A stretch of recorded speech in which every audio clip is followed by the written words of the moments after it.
Hello, welcome back. So recently, Sir Paul McCartney, has recently filed a lawsuit against Sony/ATV over copyright. There were a bunch of songs that McCartney and Lennon signed over to the Michael Jackson estate, and then when Michael Jackson passed away, they were sold back to Sony. Sony viewed this as kind of premature to file a lawsuit against them.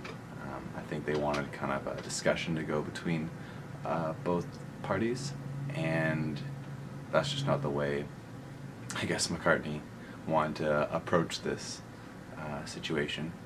It's understandable that you want your songs that you were a part of, you wrote, you sung, and toured with.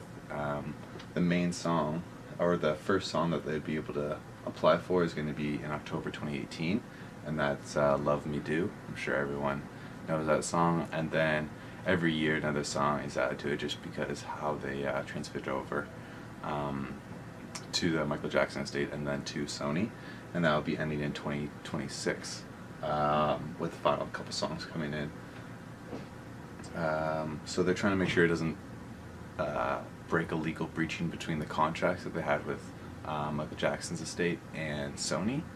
So it's interesting to see how he's approaching this by just actually filing the lawsuit straight to Sony and not through Michael Jackson, just because of the contracts that they had between the two. It's a different approach for people going after songs that they wrote and the copyright laws, and copyright law is a long one, and you can make really good money actually going into copyright law.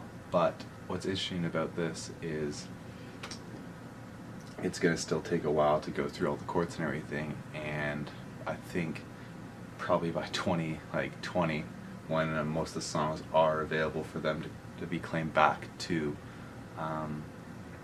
Sir John Lennon or Sir Paul McCartney, that's when you'll notice that Sony will just kind of give them up instead of premature claiming them, is what they called it. Since it's not till 2018 in October, which is a while away, and with copyright law it's actually changing every year, so it'll affect how people or how Paul's gonna approach Sony, and if Sony's just gonna give it up to him instead of going through court with that.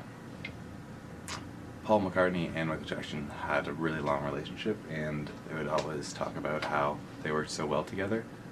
They wrote a bunch of music together and performed a couple times on stage. I'm not sure how many times, but Paul McCartney just mentioned in the news recently that he misses the fun-loving Michael. And in other news, Sony Michael Jackson sold stake to the music catalog for $750 million.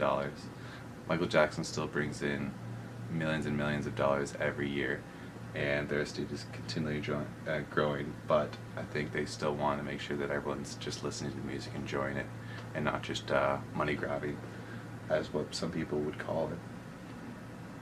So the catalog that was sold back to Sony for $750 million included a bunch of Bob Dylan songs, a bunch of Beatles songs, actually some Taylor Swift songs, Eminem as well. So people are going to be wanting to get their rights from it. Michael Jackson was a businessman when it came down to it. He ventured out to different genres of music and made sure that his name was out there even after he passed away. And it was just interesting to see how people are going about wanting to get their music back to them. I'm sure Taylor Swift is going to be jumping right back on that boat of making sure that her music is her music, and then she's getting the money that she deserves. I truly think it's just a money grabbing thing. You want to hear the music. Sony's going to be the best person to put out the music and make sure everyone can hear it, and all in all, you already have enough money.